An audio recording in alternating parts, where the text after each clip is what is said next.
Du coup, je m'appelle Quentin Lidner, je suis diplômé depuis 2019 du Master 2 à l'ESDL. Moi c'est Valentin et j'ai été diplômé aussi en 2019 du Master Design à l'ESDL. Ok, moi j'ai un cursus qui allie l'artisanat et l'industrie et je me suis retrouvé en 2017 au Master de l'école.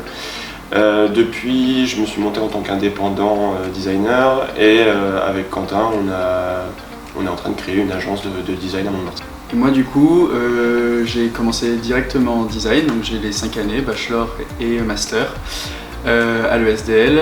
J'ai un cursus tourné vers notamment les startups avec les stages que j'ai pu faire et puis le voyage à Hong Kong pendant 6 mois que j'ai fait là-bas.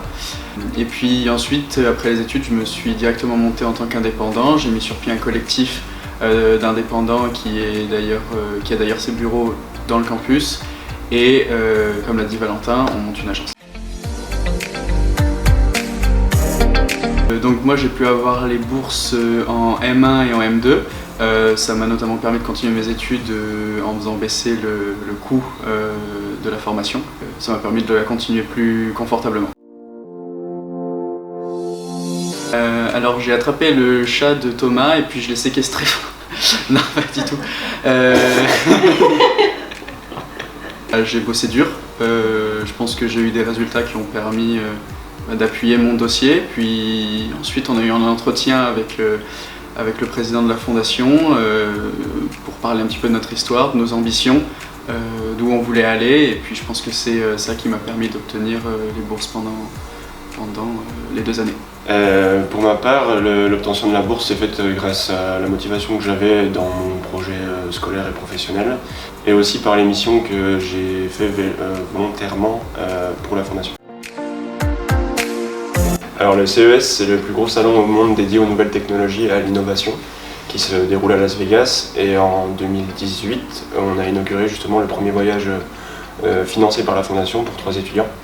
Donc j'ai pu y aller, rencontrer beaucoup d'entreprises, des startups françaises mais aussi du monde entier, pour créer un rapport d'analyse et de tendance qu'on a restitué ensuite aux étudiants et aux passionnés qui voulaient nous écouter.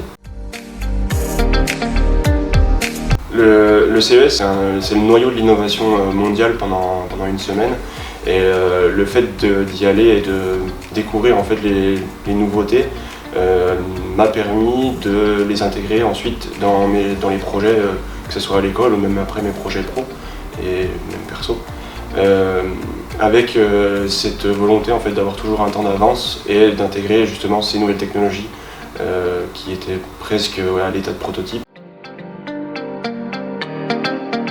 Alors aujourd'hui on monte notre entreprise tous les deux. L'idée c'est qu'on aimerait créer un studio de design un petit peu différent de ce qui se trouve aujourd'hui sur le marché.